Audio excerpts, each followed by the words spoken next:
नमस्कार मंडळी, श्री स्वामी समर्थ. मी नंदिनी माझ्या यूट्यूब चॅनलवर तुमचं खूप मनापासून स्वागत करत आहे. तुमच्या मनातील सर्व चांगली इच्छा स्वामी महाराज पूर्ण करो ही स्वामींच्या चरणी प्रार्थना करते आणि आजच्या या नवीन व्हिडिओला सुरुवात करते. तर पहा, 24 मार्चला रविवारी आलेली आहे या वर्षीची होळी. तर पहा, होळी ही भारतामध्ये खूप उत्साहाने आणि खूप आनंदाने साजरी केली जाते.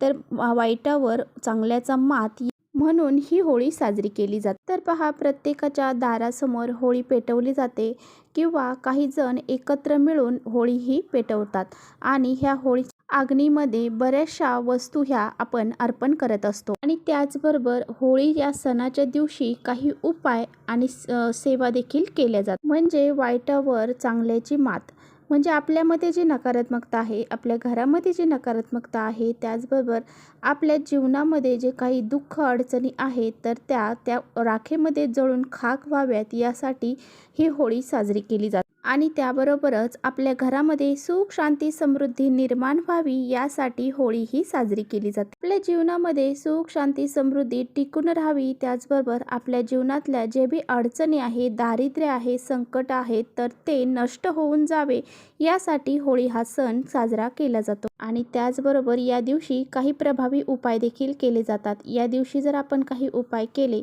तर त्याचे फळ हे आपल्याला प्राप्त होतं. आणि म्हणूनच आजच्या व्हिडिओमध्ये मी तुम्हाला होळीची जी राख असते पहा, त्या राखीचे काही उपाय आहेत तर ते तुमच्याशी शेअर करणार आहे.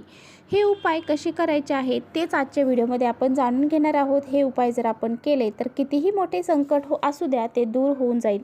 7 पिढ्यांचं दारिद्र्य नष्ट होऊन जाईल इतका हा प्रभावशाली उपाय आहे. तर हाच उपाय कसा करायचा आहे याबद्दल आपण जाणून घेऊया.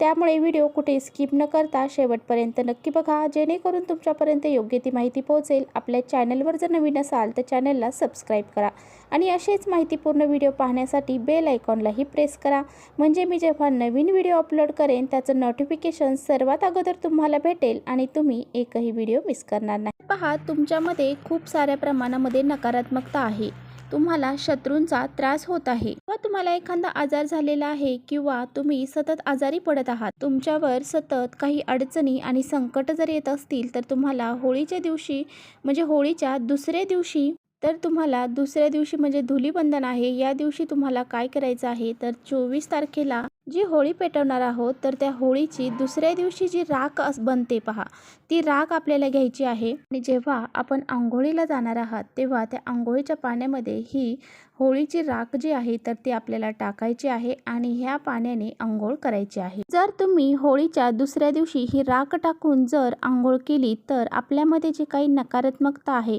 जे दोष आहे तर ते दूर होऊन जातात. आपल्यामध्ये काही साडीसाती आहे, काही इडापिडा आहे किंवा काही नकारात्मकता आहे, काही करणी बाधा, काही वाईट शक्ती आहे तर ती नष्ट होऊन जाते आणि ह्या सर्व अडचणी दूर होतात आणि आपल्याला प्रत्येक कामामध्ये यश देखील मिळत असतं. म्हणूनच आपल्याला होळीच्या दुसऱ्या दिवशी जी राख आहे होळीची तिचे असा हा एक उपाय करायचा आहे. त्याचबरोबर दुसरा उपाय तुम्हाला आर्थिक संकट दूर करण्यासाठी. आर्थिक संकट म्हणजे काय तर तुम्ही खूप कष्ट मेहनत करत आहात परंतु तुमच्याकडे पैसा हा शिल्लक राहत नाही, तुमच्याकडे पैसा हा टिकून राहत नाही, म्हणजे तुमच्या कष्टाला मेहनतीला योग्य मोबदला मिळत नसेल, सतत तुमच्यावर पैशाच्या अडचणी येत असतील, घरामध्ये लक्ष्मी स्थिर राहत नाही, आपल्या हातून जास्तीचा पैसा खर्च होत असेल तर आपल्याला काय करायचं आहे, होळीच्या दिवशी किंवा होळीच्या दुसऱ्या दिवशी तर आपल्याला काय करायचं आहे, ते होळीचं भस्म आहे म्हणजे होळीची जी राख आहे तर ती एका लाल कपड्यामध्ये बांधायची आहे,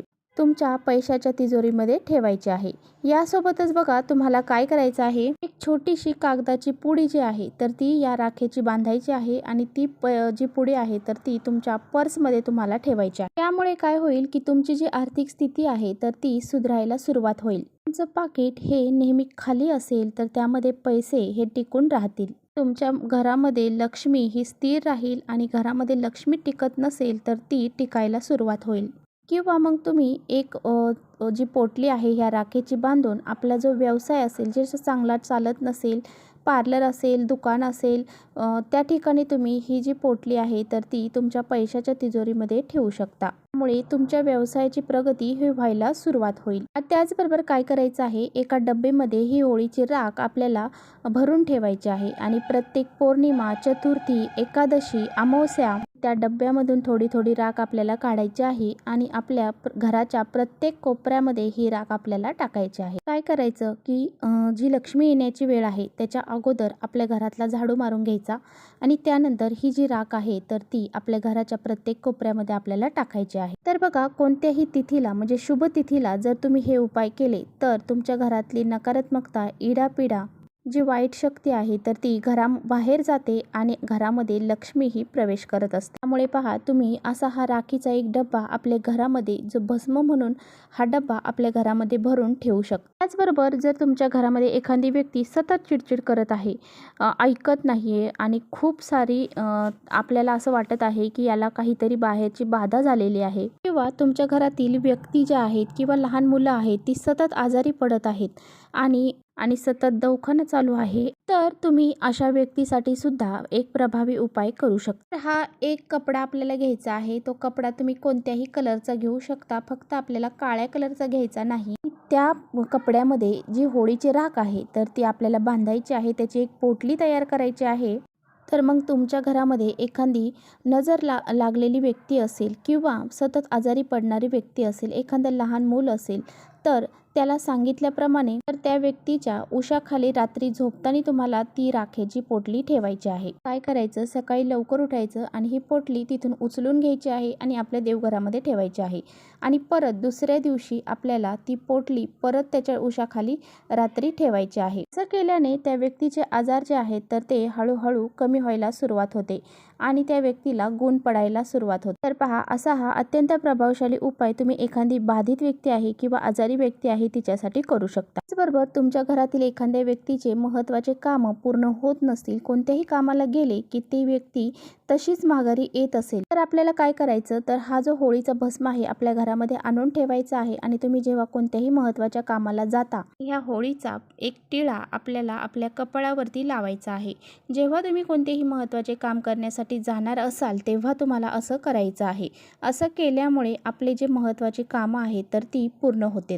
तर अशा प्रकारे तुम्ही हे उपाय करू शकता. तर अशा पद्धतीने जसे मी तुम्हाला राखेचे उपाय सांगितलेले आहेत तर ते तुम्ही होळीच्या दिवशी आवर्जून करू शकता. जर तुम्हाला हा व्हिडिओ आवडला असेल तर नक्की लाईक करा आणि तुम्हाला जर महत्त्वपूर्ण वाटत असेल तर आपल्या मित्रमैत्रिणींसोबत शेअर देखील करा आणि आपल्या चॅनलवर नवीन असाल तर चॅनलला सबस्क्राईब करा. परत भेटूया अशाच छानशा व्हिडिओसोबत. तोपर्यंत श्री स्वामी समर्थ.